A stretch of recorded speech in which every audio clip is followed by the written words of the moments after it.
speaking in tongues is a common tradition within some denominations, such as Pentecostals. Simon de libros de stono rekijibali. While watching a video from the Australian public speaking expert consultant Vin Giang, he talked about the mind-mouth connection, and he revealed something which I found very interesting, which is some people who think an awful lot find it difficult to be able to move their thoughts from their mind and to communicate them directly out into the world, right? That what he called the mind-mouth connection. He also calls it the mind-mouth or the mind-instrument connection. And it's a very interesting idea, the ability to bring out the word and to put forth the word. Now, when he talked about it, I immediately thought, what could be the connection between the need for many people to be able to create a mind-mouth connection, to be able to transform what is happening from here into sound out into the world. And that made me think about speaking in tongues, otherwise known as glossolalia. Now, a person who's done an awful lot of work on the brain has been Mr. Ian McGilchrist, the neuroscientist who has famously talked about the right brain being the master and the left brain being the emissary. The right brain looks at the big picture. It's trying to set the broad tone of life. And the left brain is properly created to be the emissary or to fulfill an emissary type duty. It's a categorizer. It's verbal. The right brain is non-verbal. And what I found very interesting about the notion of glossolalia was what happens when somebody is experiencing or undergoing glossolalia. What part of the brain is being used? Studies have been done which show that during episodes of glossolalia or speaking in tongues, or people who are familiar with speaking in tongues and have done it for a long time, that the prefrontal cortex begins to switch off. And the prefrontal cortex is that area of the brain where you have your sense of executive function, where you have your sense of agency and your ability to monitor and pay attention to that which around you. You're very active and aware of what is going on. This is very similar to mindfulness. Mindfulness is the practice of paying attention. It's very similar to the Zen and other Buddhist traditions, where they practice to learn to direct attention or to let attention be present. And this actually creates greater activity within the prefrontal cortex so that you develop a type of stronger executive control in terms of brain function, while certainly getting the sense of being able to switch yourself off, right? What was interesting for me was during speaking in tongues, what is happening? Where are the voices coming from? This made me think of internal family systems, which is the process by Dick Schwartz, which looks at a single person as being equivalent to a family, right? A family that's suffered a type of trauma or psychological challenge. And everybody will have a different role: the father, the mother, a particular kid, siblings, right? Some of them will retreat, some of them will be more active, some of them will act up, some of them will, it's all very varied, right? And in Dick Schwartz's internal family systems practice, what happens is certain characters or elements of your personality find a voice within you, and they can begin to communicate with you, right? Which is a very interesting idea. So I thought to myself, is this related to glossolalia? Is glossolalia, speaking in tongues, somehow or other connected to the idea of internal family systems? I tried to find, was there any neuro research done on internal family systems? And it appears that there is not an awful lot, but there has been some done. And what it describes is internal family systems sees a process of the frontal cortex becoming more active. This is similar to what happens in mindfulness.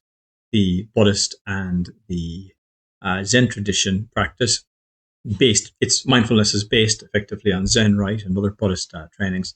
So what happens in those is the prefrontal cortex becomes more active, I have learned, and this is associated with executive function, the ability to really watch and see and be present and aware of what's happening in your circumstances and your surroundings.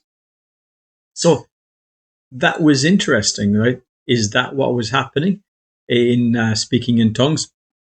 So to try to trace this, I looked up studies on glossolalia, and there is one that I found which describes something opposite, which is happening, which is that in speaking in tongues, the prefrontal cortex becomes less active.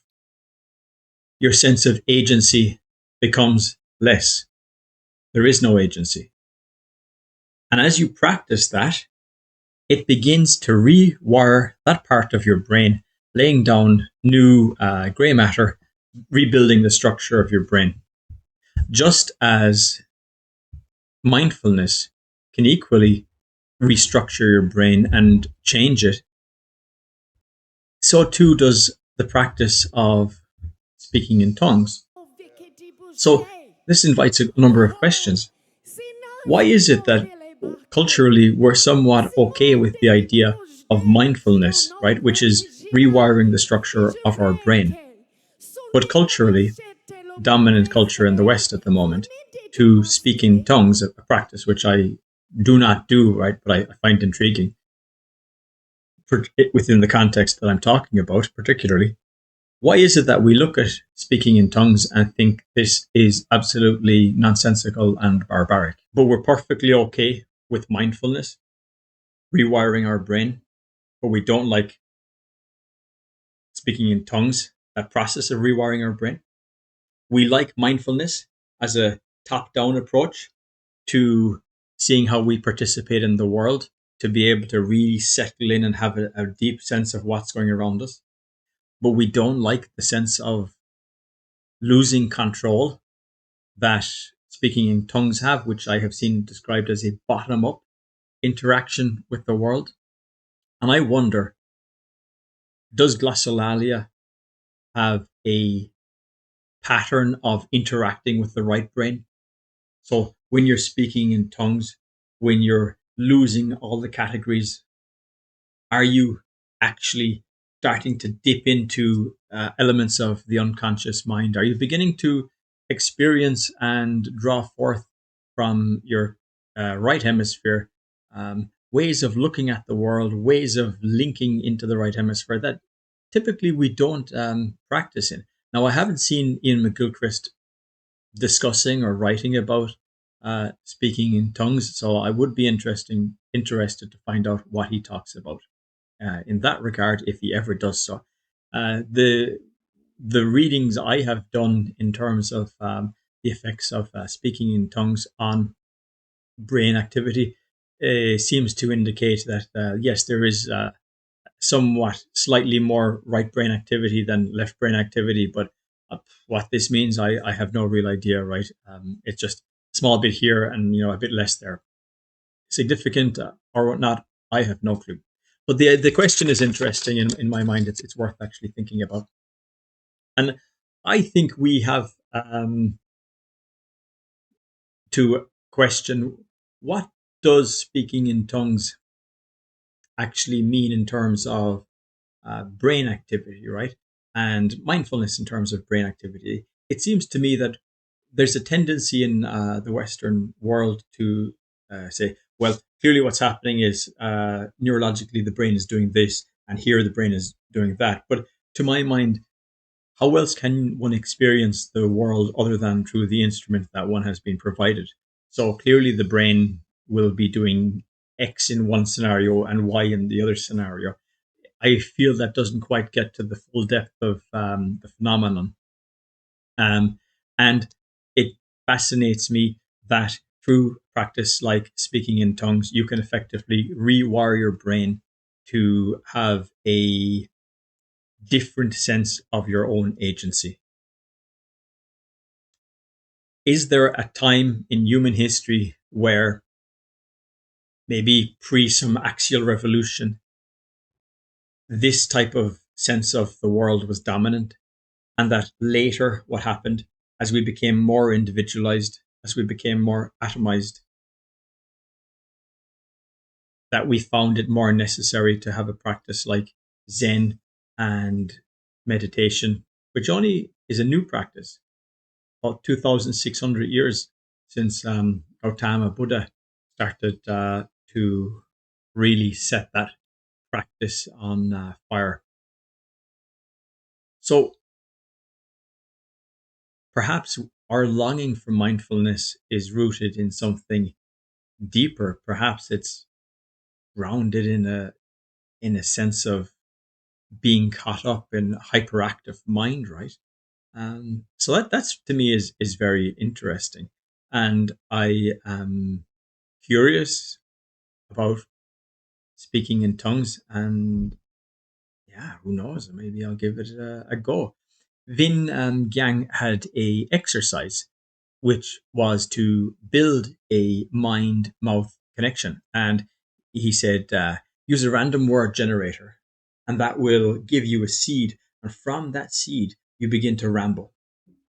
You do not know what the word is going to be. So what you're doing is you're inviting into the unknown, and then you're forcing your mind to create some type of response to it.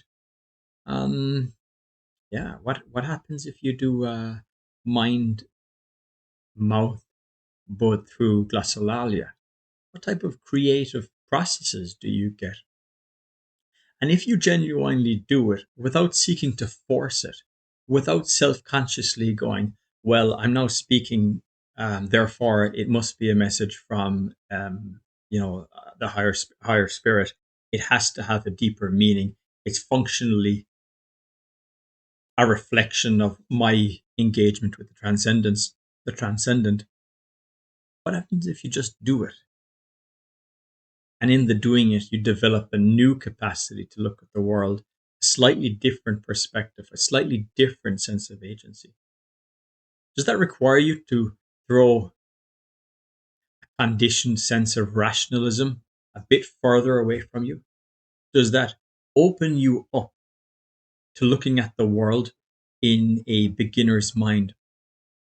We have the term infant for a child, and I pronounced it as infant because it comes from the fare is Latin to speak. It's one of the verbs to speak, and somebody who cannot speak is infans, a person who cannot speak, and from there we get infant.